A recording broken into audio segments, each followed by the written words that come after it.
नमस्कार, आप देख रहे हैं 5 का पंच। मैं हूं राशिद अहमद खान। हमारे इस खास बुलेटिन में सबसे पहले बात संसद में दिए राहुल गांधी के भाषण की और उस पर आ रहे चौतरफा रिएक्शन की। राहुल गांधी के संसद में दिए गए हिंदू वाले भाषण पर क्या पक्ष क्या विपक्ष, सारे ही स्वर मुखर हैं। खासतौर से बीजेपी ने तो एक तरह से मोर्चा खोल ही दिया है। कांग्रेस नेता लक्ष्मण सिंह ने राहुल गांधी के बयान को अकारण दिया बयान बताया है। इधर मध्य प्रदेश के मुखिया डॉक्टर मोहन यादव ने भी राहुल गांधी को उनके बयान पर जमकर आड़े हाथों लिया है। आप भी सुनिए। देखो, बड़ा दुर्भाग्य के साथ कहना पड़ा, राहुल गांधी को ना हिंदू धर्म की समझ है, ना लोकतंत्र की समझ है, ना वो ईवीएम जैसी एक निष्पक्ष चुनाव की वोटिंग मशीन जिसके भरोसे से दुनिया में भारत का मान बढ़ता, लोकतंत्र का मान बढ़ता है। मैं समझ सकता हूं कि राहुल गांधी जी को विचार करना चाहिए वो क्या कह रहे हैं, और उनके पार्टी के लोगों को विचार करना चाहिए कि राहुल गांधी जी को इस स्थिति में नेतृत्वकर्ता मान रहा है कि नहीं मान रहा है। सिर्फ इतना ही नहीं, राहुल गांधी के बयान पर केवल सियासतदानों के ही रिएक्शन सुर्खियों में नहीं है, बल्कि संत समाज भी राहुल के खिलाफ आवाज बुलंद कर रहा है।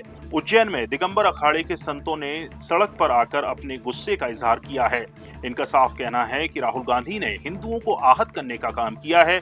यदि राहुल माफी नहीं मांगते हैं तो 20 लाख नागा साधु सड़क पर उतरेंगे।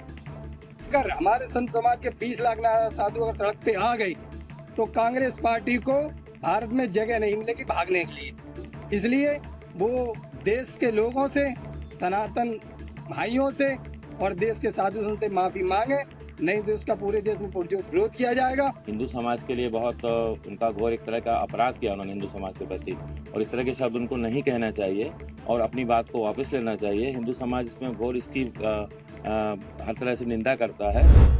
आइए रुख करते हैं मध्य प्रदेश विधानसभा का, जहां मानसून सत्र के दूसरे दिन भी नरसिंह घोटाले का मुद्दा सदन में गरमाया रहा। ध्यानाकर्षण प्रस्ताव पर चर्चा के दौरान उप नेता प्रतिपक्ष हेमंत कटारे ने सवाल किया कि क्या मंत्री विश्वास सारंग को हटाया जाएगा, क्योंकि वो जांच को प्रभावित कर सकते हैं। आपको बता दें कि नरसिंह घोटाले की जांच की आंच मंत्री विश्वास सारंग तक भी आई है। इस मुद्दे पर कांग्रेस मुखर है और सड़क से लेकर सदन तक नरसिंह घोटाला गूंज रहा है।